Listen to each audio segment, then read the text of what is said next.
In this video, we're going to take a look at a gray ink by Diamine, their Silver Fox.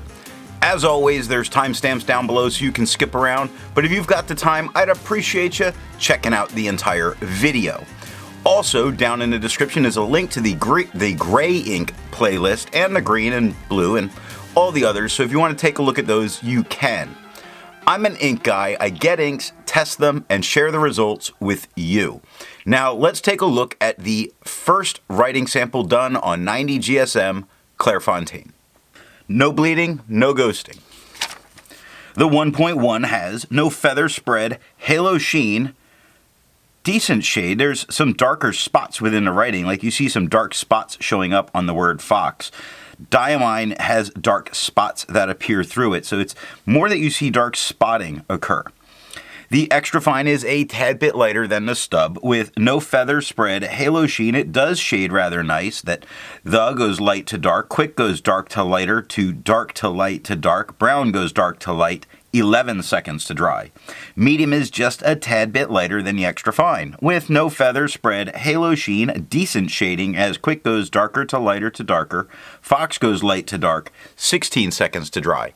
Both in the scrubby show good color variation, and we do get it, and the smear test, you could recover it if you smeared while you were writing. To have a range of experience with this ink, all of the writing samples are done with a Jinhao 159 with a 1.1 stub, a Jinhao X450 with a medium, and a Jinhao X750 with an extra fine. Then, a Lamy All-Star with a broad nib is inked up, used for a day, and used to take the notes for this video. The next writing sample is done on 52 GSM Tomoe River. We have no bleeding, no ghosting. The 1.1 has no feather spread, halo sheen, or shade. The extra fine is a little bit lighter than the stub, with no feather spread, halo sheen, some spots of shading. Quick starts a little darker, gets a little lighter and a little darker again. Brown starts darker and works its way lighter, 18 seconds to dry. Medium is the same tone as the extra fine, with no feather spread, halo sheen. It does shade, as lazy goes darker to lighter. Quick goes dark to light to dark. Brown goes darker to lighter. 24 seconds to dry. The scrubby for both do show some color variation. I think it shows up a little better in the extra fine, and it does in the scrubby. And the smear test, I think you still could recover this if you smeared while you were writing. I agree with Vita. There's a lot to learn by doing multiple chromatographies. The one on the left is done the way it's supposed to be done. A line of ink is put down, and then it's put in the water for 10 to 15 seconds. And it's interesting that we see a light gray line forming on the bottom very immediately with this paper. It pushes its way up, and all we see in this very even distribution is gray, no other tones, which is not necessarily a normal thing for creating gray tones. The one on the right is let dry for 10 minutes, and what we very noticeably see is a lot more of that ink is really staying in place, showing that this ink may have a little bit of a resistance to it. The next writing sample is done on 80 GSM Rhodia dot pad. We have no bleeding, no ghosting.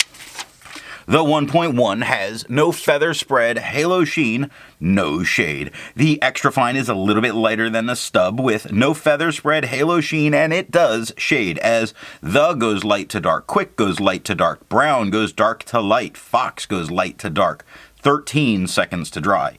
Medium is about the same tone, maybe a tad bit darker than the extra fine, with no feather spread, halo sheen, very little shading. There's sporadic moments of it being lighter, like the Y in lazy or the O in over, the top of the F in fox. 17 seconds to dry. The medium scrubby doesn't show much color variation, and there wasn't a ton. The extra fine shows some, far left to far right, not too bad, and it's not bad in the writing. And the smear test, you could recover if you smeared while you were writing. Resistance tests are done to see how this ink can be expected to perform on a page, and more importantly, how hard it may be to clean from your pen. The smear is allowed to dry for 3 days before testing it. Looking at the highlighter, there's a little bit of ink movement on the lowercase h, but it's all there, very readable, not any problems. I feel safe using this in a note-taking situation. Water shows why that's the case, because it barely moved any of this ink. Same for pen flush. It really only started to break down the top layers, but nothing underneath. It shows how strong it is on the paper because 1/3 bleach solution is starting to break it down, but it is really not removing it from the paper. Not very much. You see plenty of it still left there. Now the really good news is, as with many diamines, this was easy to clean from my pen, and it only took water. The next writing sample is done on original Crown Mill paper. No bleeding, no ghosting. The 1.1 has no feather spread, halo sheen. It does offer some shading. If you look at silver, it starts a little darker, gets a little lighter, gets a little darker again. Fox is a very dark word, and the I in Diamine, much lighter than the letters around it. Extra fine is a bit lighter than the stub, with no feather spread, halo sheen, some decent shading as Fox goes lighter to darker, Quick goes dark to light to dark. Over starts light and gets dark, 6 seconds to dry. Medium is darker than the extra fine, about the same tone as the stub, with no feather spread, halo sheen, almost no shading to really show of, a few light letters like the F in Fox, the O in Over, 10 seconds to dry. The scrubby for both do show some color variation, although it looks much better in the extra fine, and the smear test you could recover if you smear while you're writing. For the inks tested, the average viscosity is 2.5, with the realm of normal being from 2.1 to 2.9. Diamine's Silver Fox has a viscosity of 1.3, making this a very wet ink. If you're interested in how the viscosity and all of that stuff is done, then there's a link to that video down in the description. But right now, let's take a look at the next writing sample done on black and red paper. We have no bleeding, no ghosting. The 1.1 has no feather spread, halo sheen. I'm gonna say there's a little bit of shading because Fox looks a bit lighter than Diamine. The extra fine is lighter than the stub with no feather spread, halo sheen. It shades very nicely as brown starts darker, gets lighter, and gets darker again. Over goes light to dark. Quick goes dark to light to dark. 8 seconds to dry. Medium is the darkest tone on the page with no feather spread, halo sheen, no shade, 11 seconds to dry. But this is a more absorbent paper. The scrubby for both do show some color variation, although it doesn't really show up in a medium, and the extra fine looks very nice. The smear test you could recover if you smeared while you were writing. For the inks tested, the average dry time was 17 seconds, and the realm of normal was 13 to 21 seconds.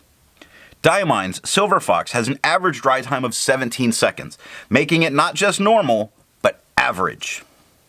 The last writing sample is done on limon paper. We have a couple spots here that I'm just going to point out that in the medium, it is getting deeper into the paper, but it is not coming through. And it would not stop you from using the back of this page. It's performing very well on this otherwise not fountain pen friendly paper. So what happens with the writing? The medium has no feather spread, halo sheen, no shade. Looks very good though, did really good job. The extra fine is a bit lighter than the stub with no feather spread, halo sheen, no shade, 6 seconds to dry. Great performance for that. The medium is dark like the stub with no feather spread, halo sheen, no shade, 9 seconds to dry. Really incredible performance on this paper. The scrubby for both show no color variation. We're not getting it in the writing, and the smear test you could recover if you smeared while you were writing. Instead of finding inks that look like Diamine's Silver Fox, I would prefer to find an ink that complements its color on the page. I went for a blue ink by Blackstone, a very popular blue, Sydnee Harbour blue. Now, if you'd prefer a different complement color, then there's links to those playlists down in the description. So what do I think of Diamine's Silver Fox? I am so happy Diamine made an ink to celebrate older men with gray hair, like me. This isn't the shade of gray I like most, but I find I really like this one. And it shades really nicely. It's super resistant. I think I've found a gray I like a lot. So what nib and pen give the best writing experience with this ink? I really have enjoyed its performance from all of the pens I put it through. I see this one very much being a dealer's choice. You always get a very solid performance with some pretty decent shading. Not bad. I hope you got something out of this video, and in the next video we're going to take a look at an ink from Iroshizuku, Moonlight.